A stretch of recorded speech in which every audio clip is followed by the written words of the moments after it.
other shows we have for you to enjoy at myclassicradio.net. The Avengers was most certainly not a household name in South Africa prior to the radio series. With no national television service until 1976, the mechanism simply was not present in the country to show television programs to mass audiences. While many other countries reveled in the filmed adventures of John Steed and company, South Africa was not equipped to join in the fun. The series took Britain by storm and made a major impression in the American markets, being that greatest of rarities, a British series given a network transmission slot. However, as a filmed series, rather than a videotaped one, The Avengers was able to gain a modicum of exposure in South Africa through film rentals. Come and listen at myclassicradio.net. CBS Radio presents the CBS Radio Workshop, dedicated to man's imagination, the theater of the mind. Tonight's presentation, The Little Prince, by the late Antoine de Saint-Exupéry.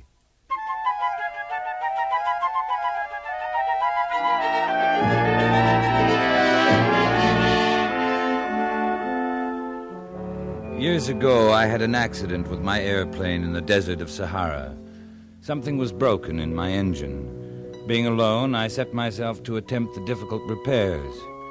It was a question of life or death. I had only enough drinking water to last about a week. The first night, I went to sleep on the sand 1,000 miles from any human habitation. You can imagine my amazement when at sunrise I was awakened by an odd little voice. If you please, draw me a sheep. What? Draw me a sheep. I jumped to my feet, completely thunderstruck.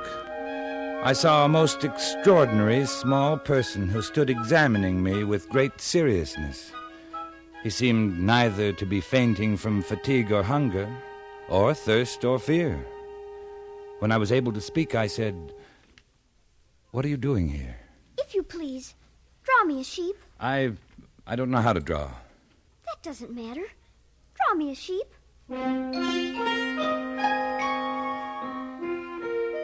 When I was only 6, I had drawn a picture of a boa constrictor, from the outside, digesting an elephant.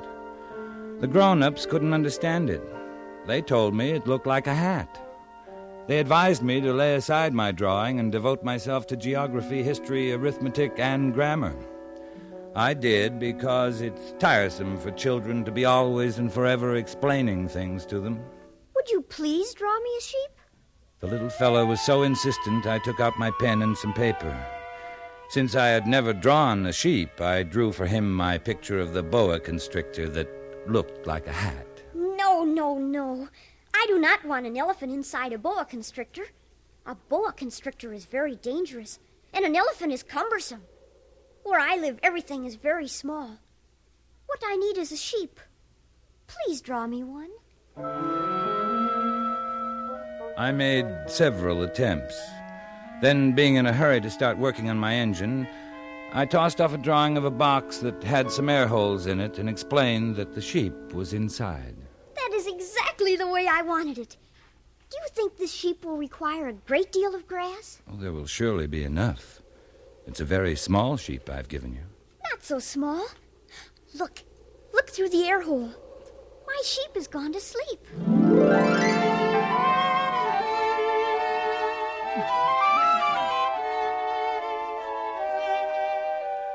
It took me a long time to learn where he came from.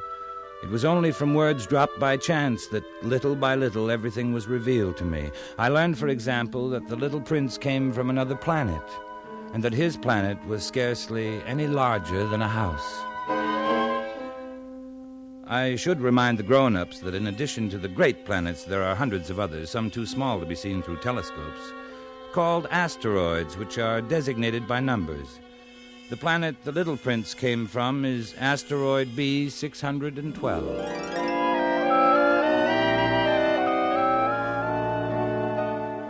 As each day passed, I would learn more about the little prince's planet. On the third day, I heard about the catastrophe of the baobabs. Isn't it true that sheep eat little bushes? Yes, that's true. Then it follows they also eat baobabs. Baobabs? But it would take a herd of elephants to eat anything as gigantic as a baobab. Before they grow so big, don't baobabs start out by being little? Entirely correct. But why do you want the sheep to eat the little baobabs? I knew a planet inhabited by a lazy man. He neglected 3 little bushes. What happened? Catastrophe. The baobabs spread over the entire planet, bored clear through it with their roots, split it in pieces. So you must be careful. It is a question of discipline. I must attend to my planet each morning, as I do myself. It's tedious. I need the sheep.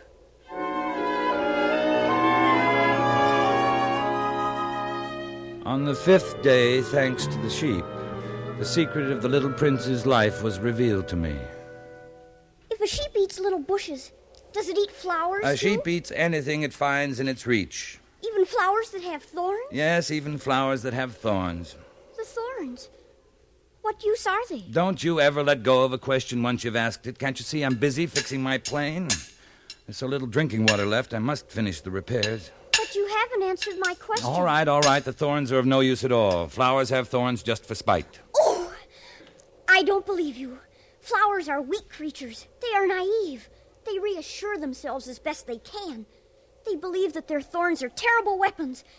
And you actually believe that the flowers... No, I don't believe anything. I answered you the first thing that came into my head. Now, don't you see I'm very busy with matters of consequence? Matters of consequence?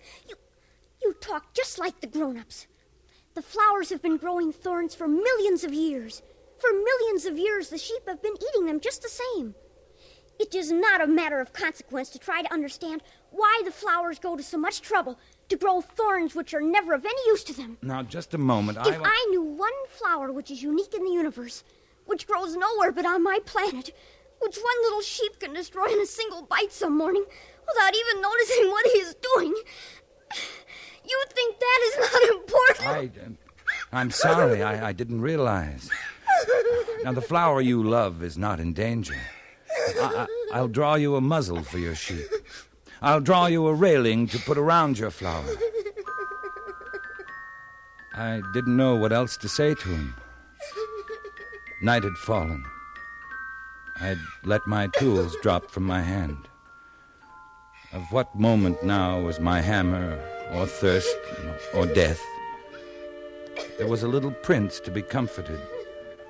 I felt awkward and blundering. I didn't know how I could reach him. It's such a secret place, the land of tears.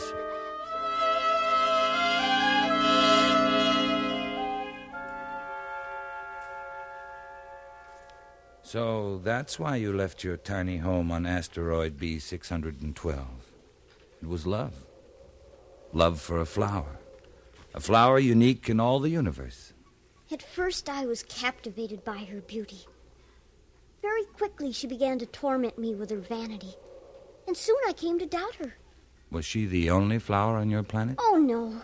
But the others are very simple. They take up no room, cause not one bit of trouble. Your flower was different. Very. She came from a seed blown to my planet from who knows where. From the moment she first showed herself, she became demanding. She commanded all of my time. Even that time I had always devoted to the baobabs in my volcanoes. Volcanoes? I have 2 active volcanoes. Very convenient for heating my breakfast. I carefully clean them out every morning. If they are well cleaned out, volcanoes burn slowly and steadily, without eruptions. I see. I also have one volcano that is extinct. I clean it out, too. One never knows. No, one never knows. You were telling me about your flower. I ought never to have run away from her. I ought to have judged her by deeds and not by words. I ought to have guessed that behind her poor little stratagems lay real affection for me. But I was too young to know how to love her. The fact is that I did not know how to understand anything.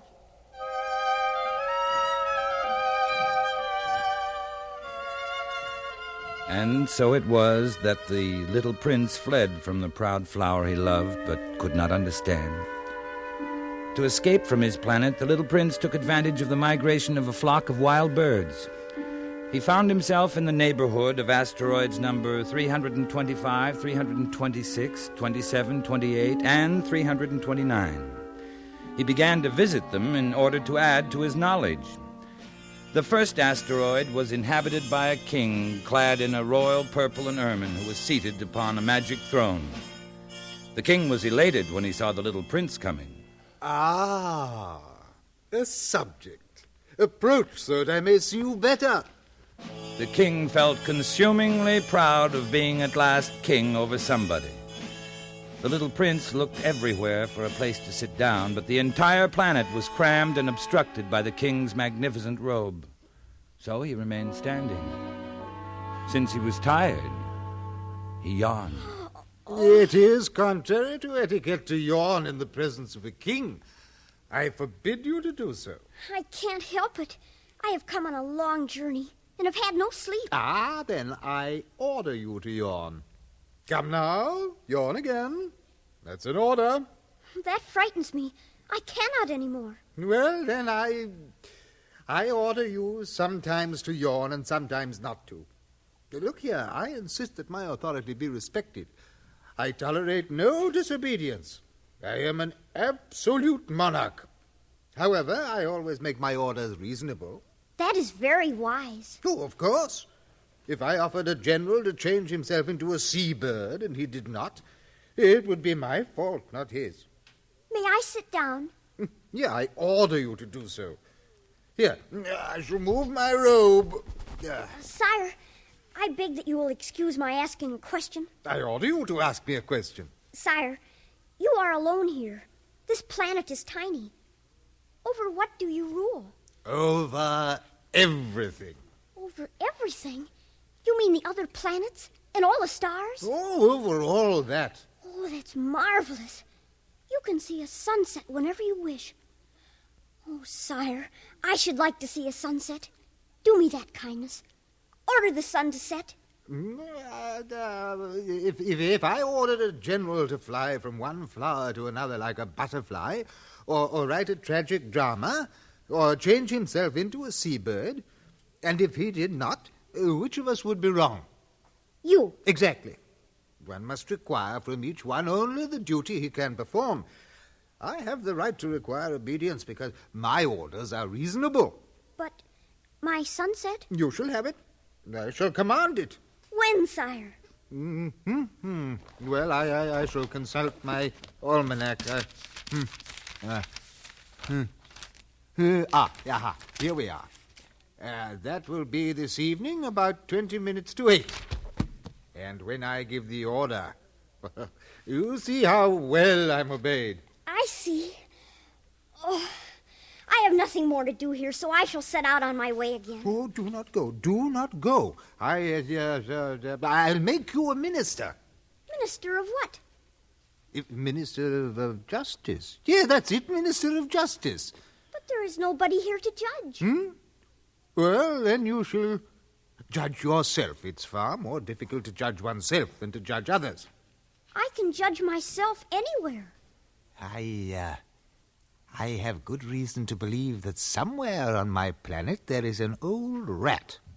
You can judge this old rat, and from time to time you will condemn him to death. You will have to pardon him on each occasion. He must be treated thriftily. He's the only one we have. I wouldn't like that. I think I will go on my way. Oh, no. I am ready to depart. If your Majesty wishes to be promptly obeyed, he should be able to give me a reasonable order. Very well. I order you to be gone by the end of 1 minute. The conditions seem favorable. And hear this. I make you my ambassador. The grown-ups are very strange.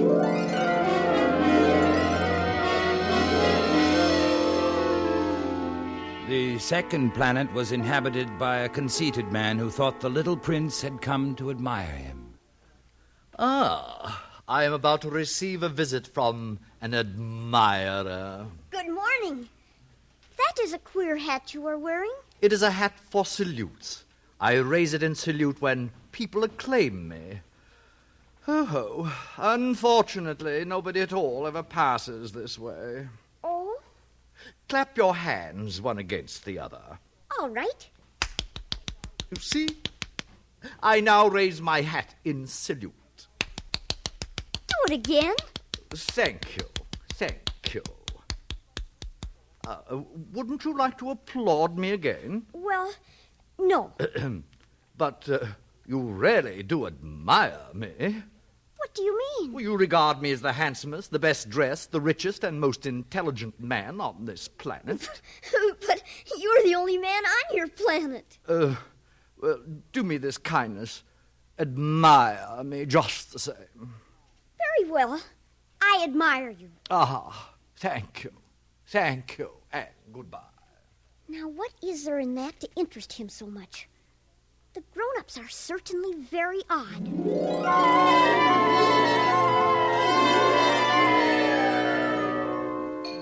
The third planet belonged to a businessman. This man was so much occupied that he did not even raise his head at the little prince's arrival. 3 and 2 make 5. 5 and Good 7. morning. 12. Good morning. 15 Your and cigarette 7 has gone make out. 22. I haven't had time to light it again. That makes 501,622,731. 500 million what? I can't stop. I've got too much to do. I'm concerned with matters of consequence. 500 million what? During the 54 years I've inhabited this planet, I've been disturbed only twice by inconsequential balderdash. This is the third time. I was saying 501 million... Millions of what? Those little objects one sometimes sees in the sky. Flies? No, little glittering objects. The ones that set lazy men to idle dreaming. You mean the stars. That's right. And what do you do with the stars? Nothing. I own them. But I have already seen a king who told me... Kings do not own, they reign over. It's very different. And it makes me very rich. What good does it do you to be rich? Well, it makes it possible for me to buy more stars, if any are discovered. How is it possible for one to own the stars? To whom do they belong? To nobody. Then they belong to me, because I was the first to think of it. I suppose that is true, but what do you do with them? I administer them, count them, recount them.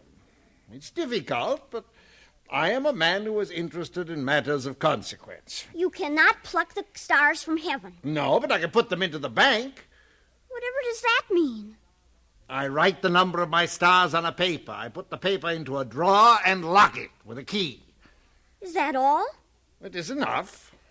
That is rather poetic, but of no great consequence. Your ideas about matters of consequence are quite different from those of grown-ups. Quite.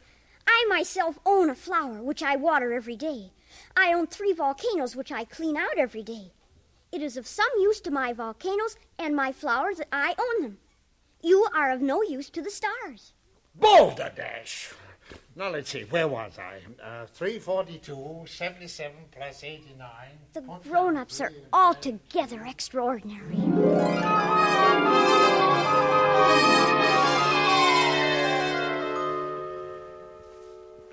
Tell me, how did you come to visit this planet, the Earth? It was recommended by a geographer on the 5th planet I visited. Do you like it? Do you intend to stay? It has been almost a year since I left my home, my flower, my volcanoes. I'm worried. The baobabs? I left them under control. Your flower, then? On my journey, I learned many things. I learned that flowers are in danger of speedy disappearance. Soon I must return.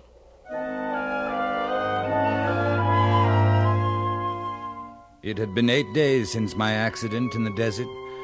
The last drop of my water supply was gone. The little prince seemed not to guess the danger. A little sunshine was all he seemed to need. He was recounting some of his experiences after coming to our planet. I met a friend. He was a fox. My dear little man, this is no longer a matter that could have anything to do with a fox. Why not? I am about to die of thirst. I'll tell you about it as we go, then. Come, let us look for a well. It's absurd to look for a well at random in the immensity of the desert. When arrived on the earth, I was surprised not to see any people.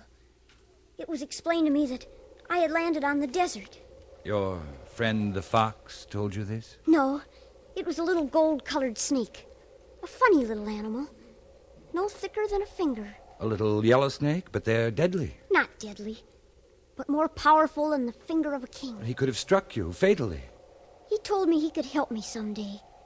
If I grew too homesick for my planet. He told me all I need do is come back to the place where I descended.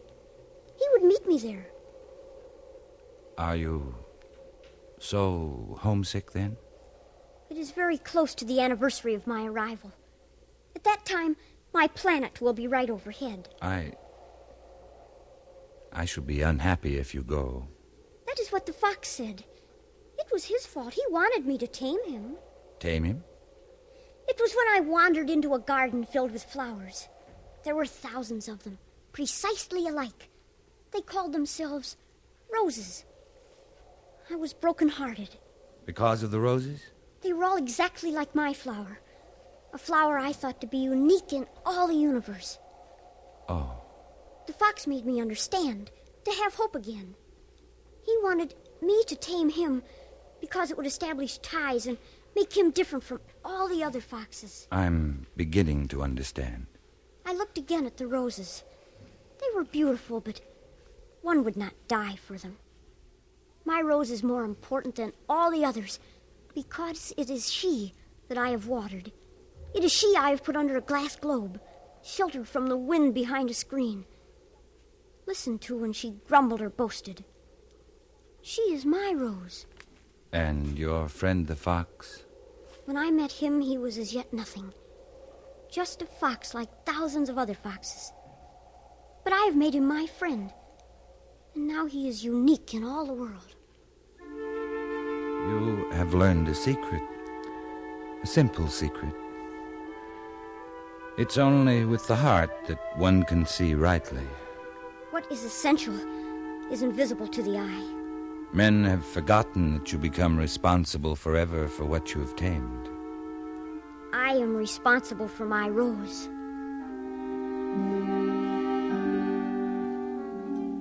When we had trudged along for several hours in silence, the darkness fell and the stars came out.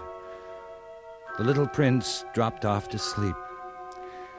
I took him in my arms and set out walking once more. I felt the need of protecting him as if he himself were a flame that might be extinguished by a little puff of wind. I walked on. I found the well at daybreak. Now, you must keep your promise, you know. The muzzle for my sheep. I remember.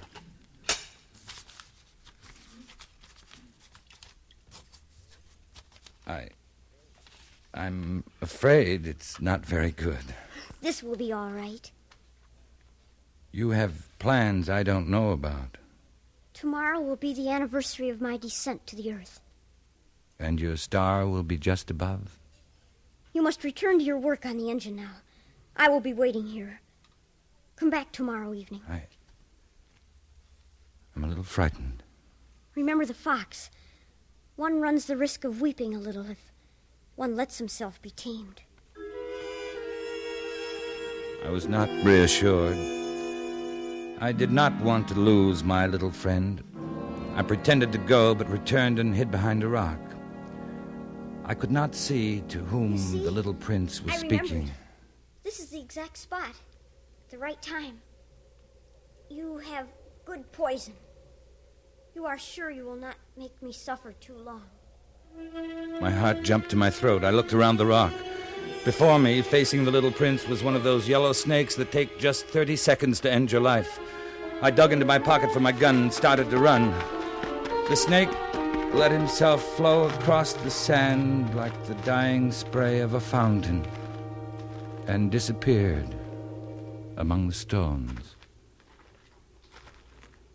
What does this mean? Why are you talking with snakes? You will find out what is wrong with your engine today, and you can go back home.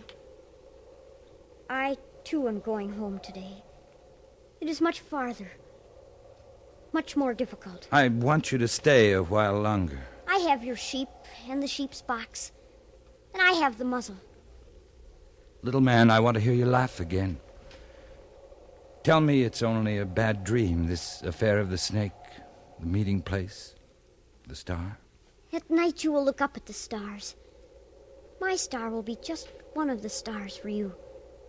You will love to watch all of the stars in the heavens. They will be your friends. I am making you a present. Little prince, dear little prince. I love to hear that laughter. That is my present. Just that. What are you trying to say? For most people, the stars are silent. You alone will have the stars as no one else has them. I don't understand. In one of the stars, I shall be living. In one of them, I shall be laughing. It will be as if all the stars were laughing when you look at the night sky. Only you will have the stars that can laugh. I, too, shall look at the stars. They will all be wells with a rusty pulley. You will have 500 million little bells, and I shall have 500 million springs of fresh water. Now, let me go by myself. You're afraid, little friend? I am responsible for my flower. She is so weak, so naive. She has 4 thorns of no use at all. Don't go. Please. Don't go. I seemed unable to move. The little prince hesitated, took one step. There was nothing there but a flash of yellow close to his ankle. He remained motionless for an instant. He did not cry out. He fell gently as a tree falls.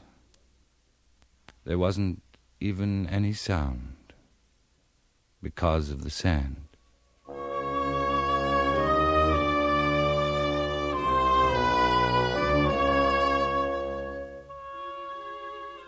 Now, years and years have gone by. Until now, I've never told this story.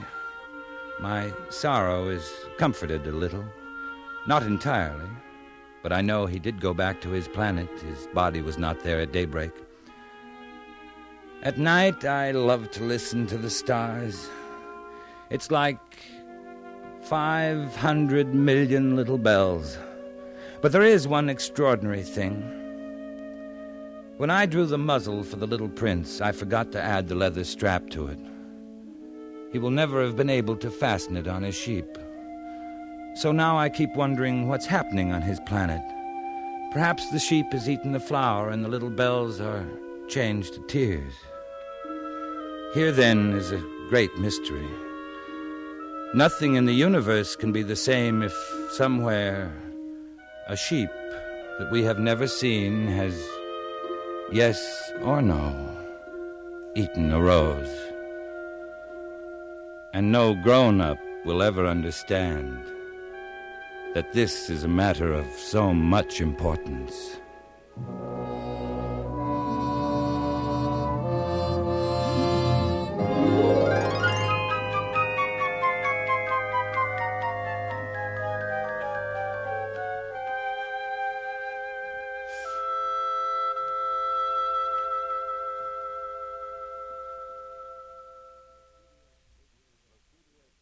The CBS Radio Workshop has presented The Little Prince by Antoine de Saint-Exupéry, produced and directed by Anthony Ellis.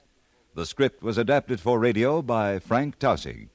Richard Beals was heard as the Little Prince, with Raymond Burr as our narrator. Featured in the cast were Ben Wright, Joseph Kearns, and Hans Conried.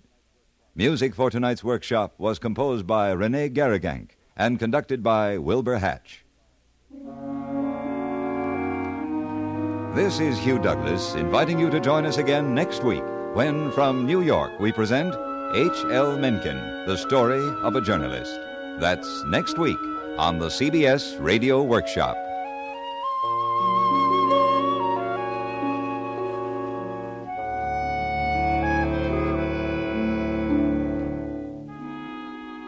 Stay tuned for 5 minutes of CBS News, to be followed on most of these same stations by My Son Jeep. America listens most to the CBS Radio Network.